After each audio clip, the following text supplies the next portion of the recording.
some women, me, I'm putting myself in that category, make it okay for niggas not to be. The story of Shantay Butts is one of the most heartbreaking and unforgettable tragedies in recent years. On July 11, 2025, 34-year-old Shantay Butts was living in Belle Glade, Florida. She was known by friends and family as a loving mother, a woman who worked hard, and someone who cared deeply for her 6 children. But behind the smiles and daily routines, Shantay was carrying a heavy burden. For years, she was trying to protect herself from her former partner, Little Mac Williams. He had a long record of troubling behavior, from repeatedly showing up where he wasn't supposed to be, to ignoring restraining orders, and even forcing his way into places he didn't belong. At one point, he faced charges for putting his hands on her, yet time and time again the justice system gave him little more than short stints behind bars.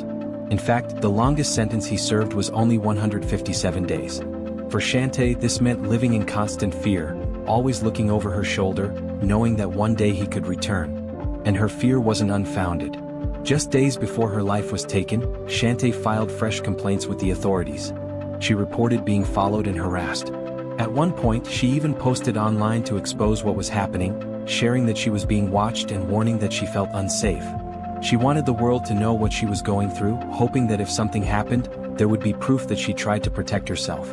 And sadly, her instincts proved right. On that July night, Williams forced his way into the home where Shantay was staying with her children and her new boyfriend. What happened next was a violent confrontation. Both Shantay and her boyfriend were struck. Her boyfriend would eventually recover, but tragically, Shantay did not make it. Her 6 children were inside the house when everything unfolded.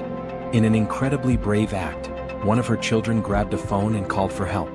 Imagine the lasting trauma of experiencing something like that at such a young age. Williams was quickly located and taken into custody.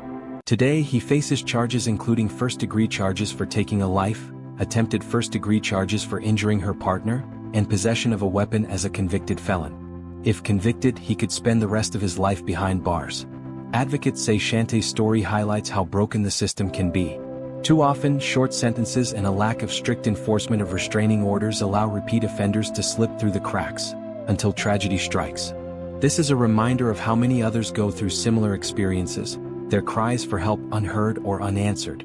And sadly, many of those stories end in ways that could have been prevented if stronger action had been taken sooner. If you found this story eye-opening, don't forget to like, share, and subscribe to Wednesday Crime Gist, where we dive into the darkest true stories of toxic relationships turned tragic.